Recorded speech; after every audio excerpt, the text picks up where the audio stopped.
I always thought grief came with a funeral. Turns out it also comes with a real estate listing.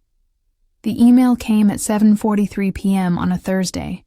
I remember because I had just reheated the leftover lasagna Mom used to make. I was sitting at the tiny kitchen table in my one-bedroom apartment, squinting at my laptop while the smell of garlic and reheated marinara wafted through the air. The subject line stopped me cold. Fisher family property. Officially under. Contract. I clicked, confused. At first I thought it was spam. But no, there was a full MLS link. Photos. A cheerful blurb about a charming, memory-filled 3-bedroom home, perfect for young families. And in the corner, a real estate agent's face, the same one my older brother Darren's wife worked with. I froze. That was our house. The house Mom and Dad built together in the 80s, with the dented staircase railing from when Darren tripped trying to carry a whole basket of laundry down as a joke. The same backyard where I broke my arm trying to impress my cousin Betrayal on the tire swing. The home where I'd sat at the edge of my mom's bed for 2 hours after Dad died, just holding her hand and crying silently into her pillow. I stared at the screen. Under contract. Estimated closing. Next week. No mention of my name. Not even a whisper. I called Darren. No answer. I called again. Still nothing. I texted, "Why is the house listed? You never told me anything. What's going on?" It took him 2 hours to reply. "We figured it was time. You moved out anyway. Don't overreact." Don't overreact. As if being erased from my family's decision-making process was just a minor inconvenience. As if the home I helped repaint after Mom's stroke wasn't worth even a single phone call. My heart thudded. Anger rose, slow and hot. That night, I barely slept. The next day, my sister Leanne called. Her tone was syrupy, fake. "Hey, so... Darren told me you found out about the house sale. I wish we'd looped you in sooner, babe. Anyway, closing is Monday, and we really could use help packing up. You still have your SUV, right?" I didn't speak for a long second. Then I laughed, short, bitter. "You sold the house behind my back, and now you want me to help you pack it up?" She sighed like I was the one being dramatic. "Look, you're not even on the deed.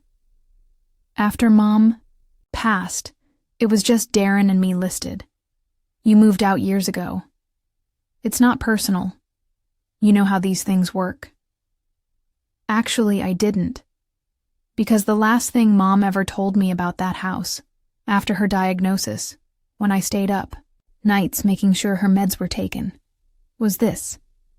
"This home is yours as much as theirs. You held it together after your dad died. Don't let anyone tell you different." But now they were telling me different, with escrow contracts and smug tones and not a single ounce of remorse. I didn't reply to Leanne. I needed to think. So, I drove. I went to the house. I parked across the street in the shadows and just watched. Lights were on in the kitchen. Someone was taping boxes, laughing. Through the sheer curtains I could make out silhouettes. Darren, Leanne, their spouses. Probably Betrayal. They were raiding the pantry like it was some nostalgic treasure hunt. And I watched it all like an outsider. Like I didn't grow up in those walls. Like I hadn't spent my last 3 months of college commuting every weekend just to take care of Mom while they handled the paperwork. I sat there for an hour, and something in me cracked. I didn't cry. Not then. I just decided. They thought I'd walk away quietly. They thought because I didn't scream, I didn't matter. But they forgot something important. The house wasn't the only thing Mom left behind, and they weren't the only ones with paperwork. I pulled into my driveway at midnight, parked the car, and sat in the silence. The engine ticked as it cooled, a hollow echo against the concrete walls of the apartment building. My hands were shaking, not with fear, with precision. Because under all the rage and sadness, there was one small fact. One powerful, legal, quietly explosive fact that Darren and Leanne either forgot or never knew. I reached for the old accordion file folder tucked under the passenger seat. Mom's handwriting was still on the label. Estate, medical, important. They never asked for it after she passed. Probably assumed I didn't have anything worth keeping. I took it inside, sat on my worn couch, and turned on the floor. Lamp. It took 5 minutes to find it. The thick white envelope with a blue notary seal still intact. The amended will. Dated 5 months after her stroke. Signed and witnessed at the rehabilitation center. And on the first page, right under revision to real property distribution, it said this: I hereby grant full and final rights of ownership to the home located at 1441 Hemlock Drive, including all contents therein, to my daughter Eva Mae Fisher, for her direct care and unwavering support. My name, in Mom's handwriting. I ran my fingers over the ink. She never told Darren or Leanne. I remembered now. She was scared they'd fight it. Scared they'd take it from me. You always see people for who they really are, she once whispered from her hospital bed. But sometimes I wish you'd stop forgiving so quickly. I hadn't understood what she meant. Not until now. By Saturday morning, I had already called a real estate attorney. He was calm, kind, and very interested in the original notarized will. It supersedes the prior document, he said after reviewing it.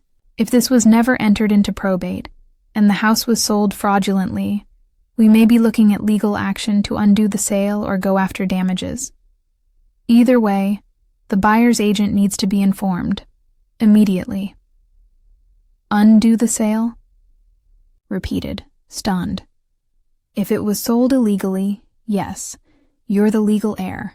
That house was never theirs to sell. But I didn't rush. No.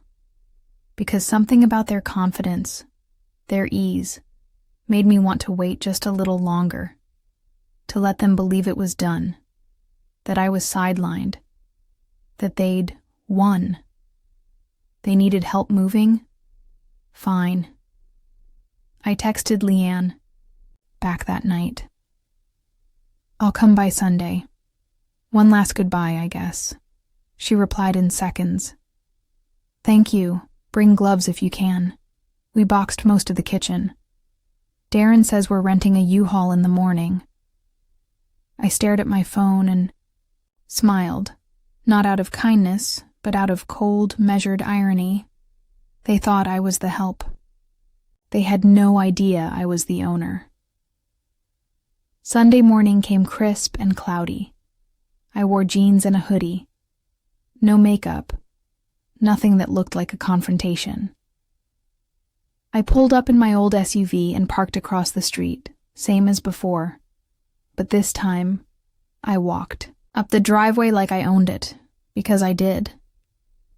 Leanne answered the door with a grin that didn't reach her eyes. Eva, thanks for coming. We're just finishing the garage. You can start with the old bedroom closets if you want. Brielle already cleared Mom's china hutch. I said nothing about the fact that my room still had furniture in it. My childhood desk, the mirror with the tiny crack from where I'd knocked over a curling iron at 16. I followed her into the house and paused in the hallway. It was surreal. like stepping into a museum where the curators were looters. I breathed in the faint smell of lemon polish and cardboard tape, and I took pictures, every box, every label, every heirloom being wrapped in bubble wrap without my consent. I sent them straight to the lawyer. Around noon, while Darren and his wife were loading dishes into a box labeled Donate, I finally said, "I need to show you something." They looked up. I reached into my jacket pocket and unfolded the document. This is Mom's real will, the last one, dated after her stroke. I'm the sole legal heir to this house. Silence. Absolute. Suspended. Burning silence. Darren blinked. Leanne opened her mouth, then closed it. "You're lying," Darren said flatly. "That's not valid. The lawyer we hired said." "You hired someone to validate the wrong will," I cut in. "This one was notarized at Glenbrook Rehab. 2 independent witnesses. It wasn't entered into probate because Mom didn't want to fight. But I've got it, and I've already retained counsel." Leanne paled. I mean, we already accepted an offer, which means the buyer's about to find out the property wasn't legally yours to sell. The U-Haul outside sat half-loaded. The boxes stacked against the walls felt suddenly heavier somehow. I stared them down. Then I walked to the front door and opened it wide. "You've got until Tuesday to clear your things," I said quietly. After that, I changed the locks. Then I left, without another word, while they stood frozen in the living room I was about to reclaim. By Tuesday morning, they were gone. Mostly. The front porch was littered with old boxes they couldn't fit in the U-Haul. A broken lamp, a recliner that had always smelled faintly of Dad's aftershave, and a white garbage bag full of things they probably assumed I wouldn't want. High school trophies, photo albums, the drawing Mom kept on the fridge for 6 years because I'd drawn it at age 9 and written, "Mom is my hero." I stepped over the debris and twisted the new house key in the lock. Click. It was mine now. The house groaned softly when I walked in, like it was exhaling for the first time in years. The air was stale, boxes still scattered everywhere, but underneath, the mess. It still felt like home. My home. I stood in the center of the living room, the same spot where Mom used to sit and hum while folding laundry. The sunlight poured in through the windows, catching dust motes like tiny fireflies in air. I breathed deep. Then I started unpacking. Not their boxes. Mine. By Friday, I'd set up my new bedroom in the master suite, Mom's old room. Her dresser still had the tiny porcelain tray she used for her earrings. I set a framed photo of her on top, the one where she's standing in the garden, holding a basket of tomatoes, smiling like the sun. That night, I cooked dinner in her kitchen for the first time in years. It felt like communion. Garlic and rosemary filled the space. I played one of her old CDs on the stereo in the corner. Eva Cassidy. Fields of Gold. And I cried. Silently. Not for them. Not for what they took, but for what they tried to. Bury, and failed. Saturday afternoon, a letter arrived. It was hand-delivered. Thick envelope. Legal letterhead from the buyers. They were withdrawing their offer. The sale was officially off. My attorney said they'd been spooked. Words like fraud and void contract tend to do that. Apparently, the buyers had already put down a deposit and hired a contractor for a remodel. Now they were demanding compensation. From Darren and Leanne. Poetic, really. They sold something they didn't own, and now they'd have to pay for the fallout. My attorney sent me a copy of his reply. The rightful heir to the property Ms. Ava Fisher, was never notified or consulted regarding the sale, rendering all agreements void. Any future legal claims should be directed toward the parties who acted outside the bounds of inheritance law. Sunday morning, I got a text from Darren. "You've made your point. Hope it was worth it." I stared at it for a long time. Then, I typed a reply. It wasn't about making a point. It was about making it mine again. Then I blocked his number. The next week, I repainted the hallway. I chose soft olive green, calm, earthy, resilient. The same color Mom once wanted but never got around to. As I brushed smooth strokes across the wall, I found myself humming the same way she used to. That evening, while cleaning the guest room closet, I found a box I didn't recognize. Small, unlabeled, dusty.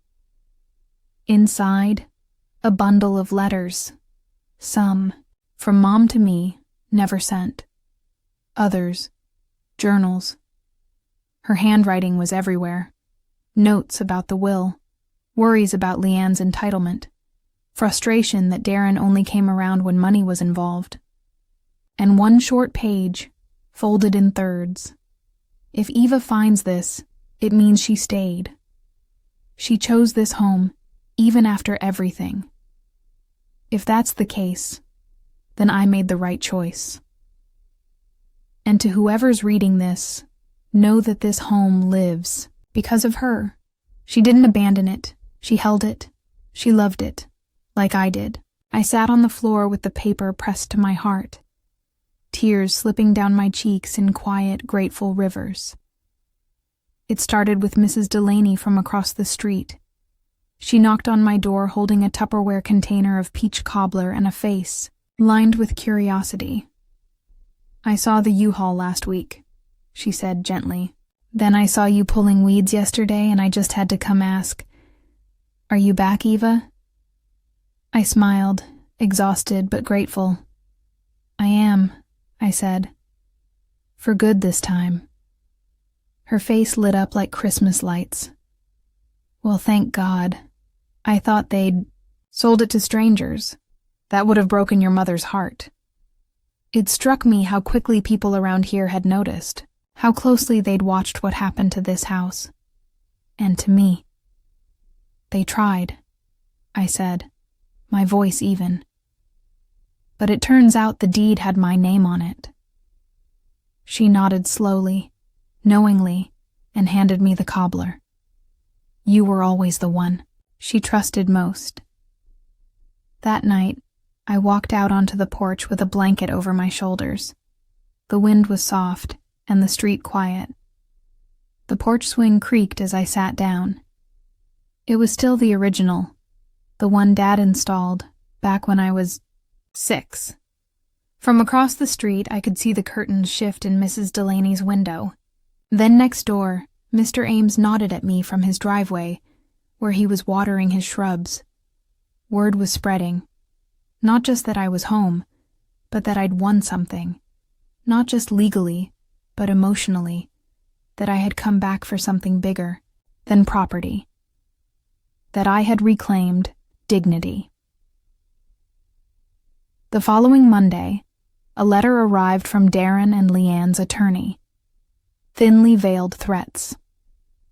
"Our clients feel they are entitled to a portion of the sale due to upkeep, maintenance, and presumed ownership." I read it twice, then I faxed it to my attorney, who responded with one sentence. "They can feel however they want. They're still legally wrong." He added a formal reply and CC'd me on everything. By the end of the week, we received a withdrawal. No apology, just silence. And somehow, that made it sweeter. Midweek, I walked through the attic for the first time in years. Dust tickled my nose and I coughed as I tugged the cord for the overhead bulb. In the far corner, behind an old lamp and a box labeled Xmas 1992, I found what I'd been looking for. Mom's hope chest. Dark cedar, smooth and warm to the touch. I remembered how she used to lock it when we were little, how it always smelled, like lavender and linen. I lifted the lid slowly. Inside were old baby clothes, family photos, and a bundle of letters wrapped in twine. One envelope had my name on it. Eva. Open only when you're truly home. I unfolded the letter with trembling fingers. If you're reading this, you stayed. And if you stayed, it means you love this house more than the people who tried to take it. I'm sorry I couldn't protect you from them, but I knew you were strong enough to protect yourself. This home isn't valuable because of its price. It's valuable because of you. Remember that. Love always, Mom. I pressed the letter to my chest and sat there, surrounded by the scent of lavender and the sound of my own breathing. For the first time in weeks, I felt still. That weekend, I invited Betrayal over. She'd been quiet since everything happened. Not involved, but not exactly supportive either. She stepped into the foyer and looked around with guilt in her eyes. You painted, she said. I did. I always thought Darren and Leanne were being pushy, but I didn't realize it was this bad. I nodded. She hesitated. I'm sorry. It wasn't enough, but it was something. So I let her sit with me in the backyard, where Mom used to grow tomatoes. We drank lemonade and talked about summers past, about how things got messy when money showed up, about what healing might look like. Later that evening, I walked the perimeter of the property. I ran my fingers along the fence Dad built. I touched the rose bush Mom planted. I watched the sky turn from gold to purple, the light catching the windows in just the right way to reflect my face. Mine, not theirs. A month passed. The house was quiet now, but it felt like a good kind of quiet. Not empty, not echoing, but peaceful. Like it had finally exhaled after holding its breath through years of tension, neglect, and silent grief. I had started fixing the garden, Mom's garden. The soil was dry, the weeds had grown tall, but underneath it all the roots were still strong.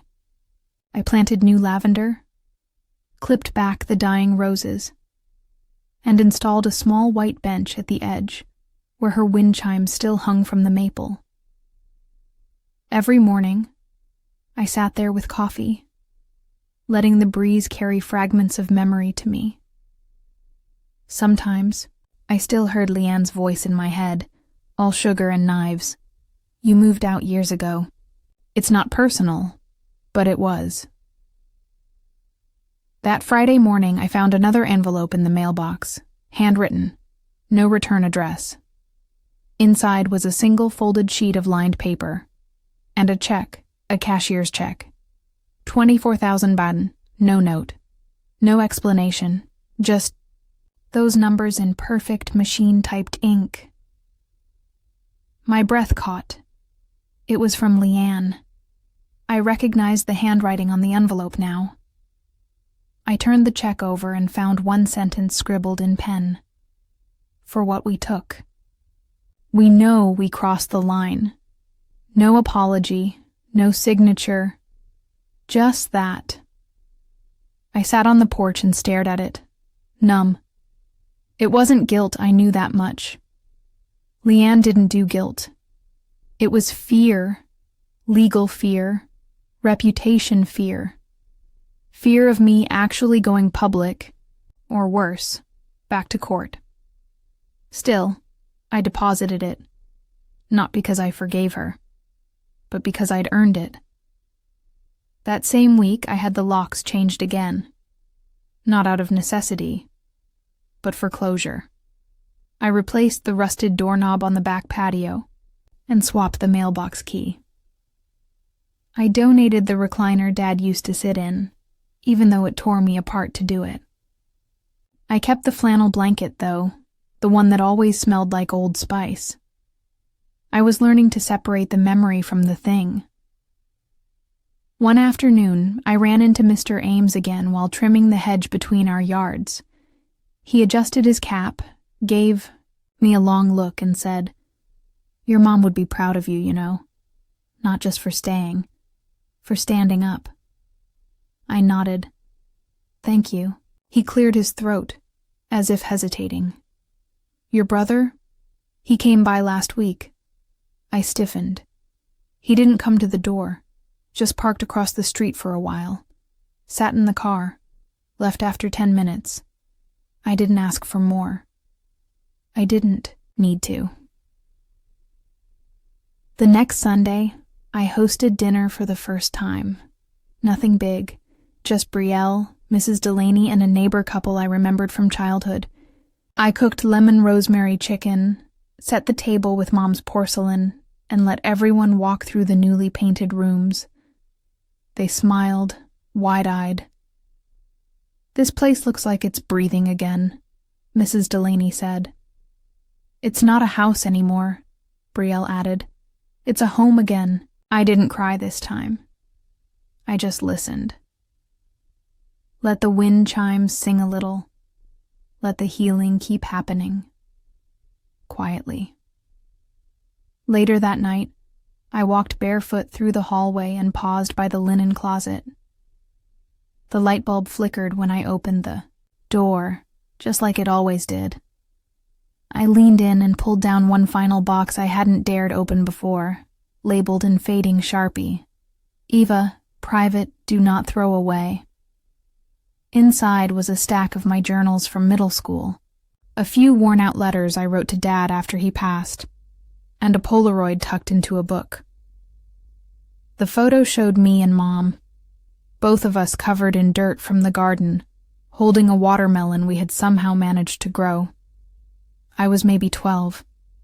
She was laughing so hard her eyes were closed, on the back, in her handwriting. This is what staying looks like. It started when I saw the community center bulletin board. They were looking for local hosts for the annual Heritage Weekend. Homeowners willing to let guests walk through properties with historic or sentimental value, share stories, and reconnect neighbors. I stood there in front of the flyer for a long time. My name wasn't on any historic registries. This house wasn't famous, but it was full of legacy, love, resilience, fights that broke hearts, and fights that mended them. So I signed up. The night before the event, I cleaned every surface. The floors gleamed. The kitchen smelled like cinnamon and apples. I pulled out photo albums, propped up old school awards, set out small cards describing memories for each room. This was where we strung popcorn garlands for every Christmas tree. This is the mirror Mom checked her scarf in before church every Sunday. Here's the mark on the baseboard where I measured my height every year until I turned 18. It wasn't perfect. Nothing about this home ever was. But it was true. And that made it beautiful. Saturday arrived. By noon, neighbors were streaming through the door. Some I remembered. Others had grown, changed, had children of their own. Mrs. Delaney brought cookies. Mr. Ames gave a short speech in the living room, calling the house a pillar of memory for the block. Even the local newspaper sent a photographer. There were compliments, warm tears, laughter echoing through rooms that had once held only whispers. And then, around 2 p.m., I heard tires on gravel. I peeked through the side window. Darren's truck.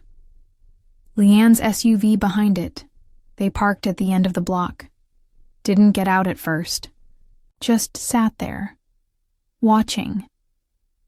I didn't wave. Didn't invite them in. Because for the first time in a long time, This moment wasn't about them.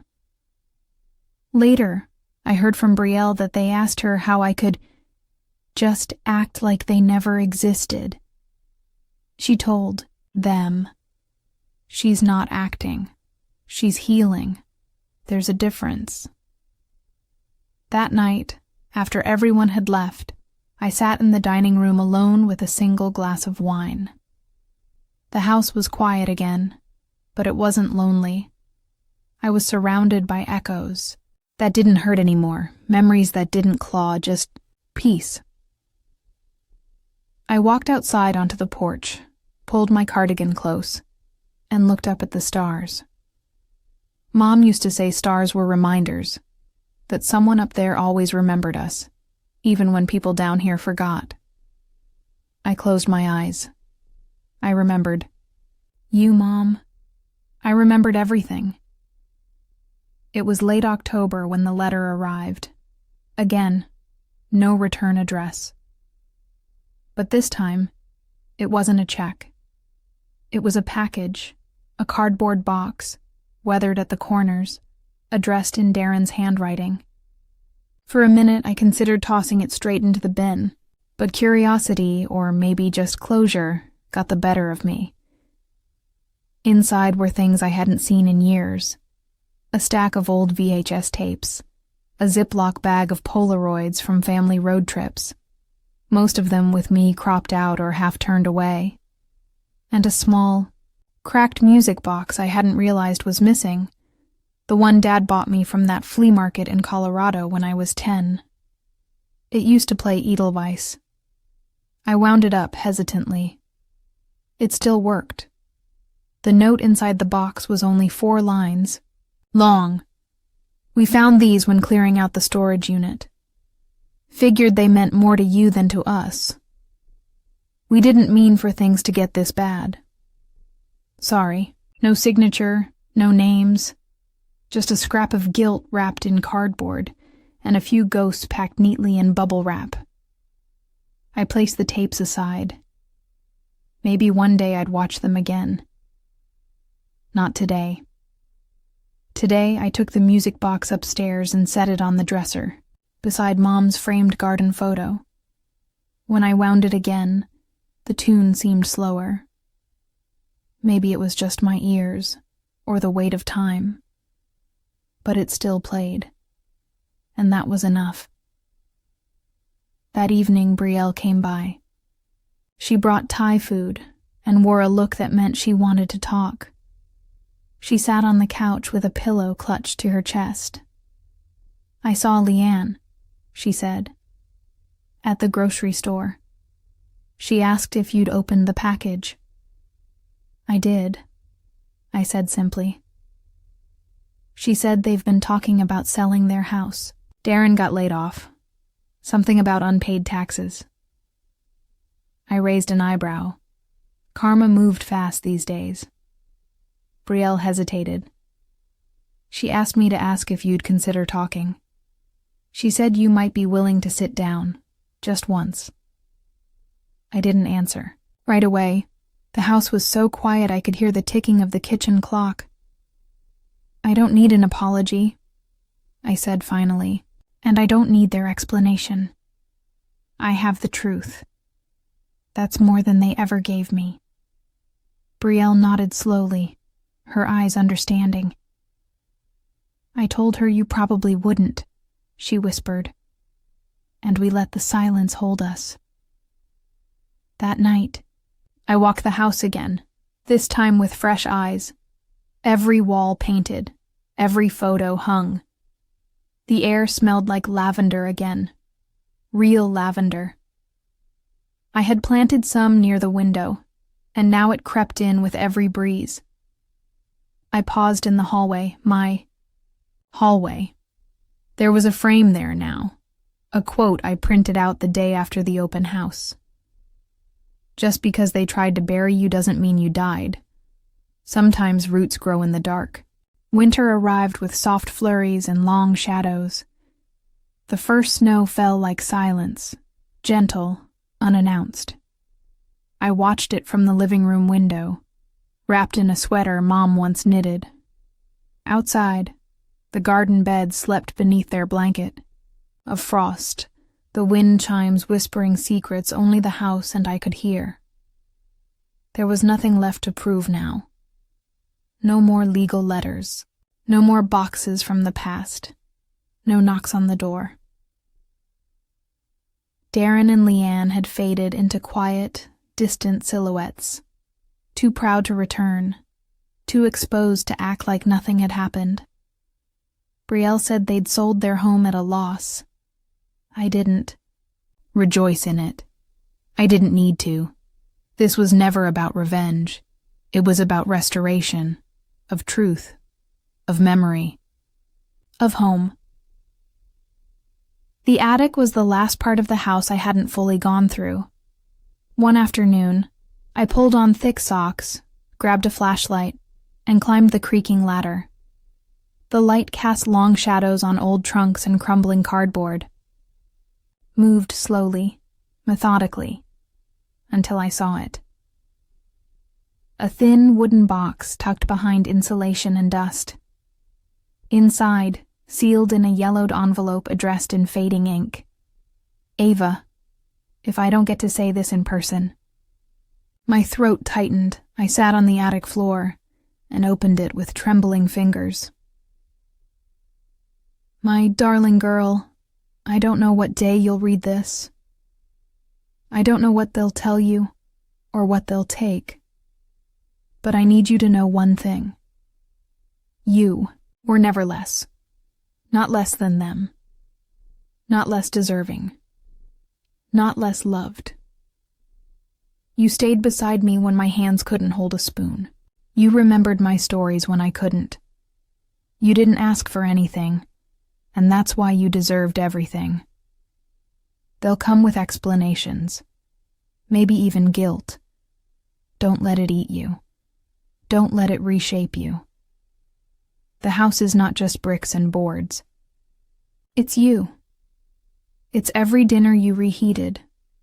Every joke you told when I forgot how to smile. This is my last gift to you. Not out of duty, but devotion.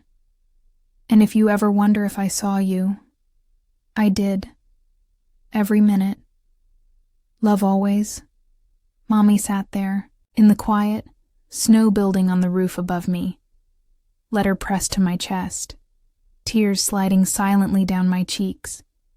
And for the first time since her funeral, I let go of the anger. Not because they deserved forgiveness, but because I deserved freedom. Weeks later, I hosted a small gathering, not a party, not a show, just people who mattered. Brielle brought candles. Mrs. Delaney brought her famous cobbler again. A few neighbors dropped by with flowers or hugs or simple joy. We lit the fireplace. We told stories. And when someone asked what made me stay, I smiled. Because when they tried to erase me, I said, the house remembered. That night, I stood in the doorway with a mug of tea, watching the wind play with the curtains. The music box sat on the windowsill, playing faintly, and on the mantel sat three things: a photo of Mom, holding that garden basket, a small potted lavender plant, and the deed. Framed, signed, sealed, mine.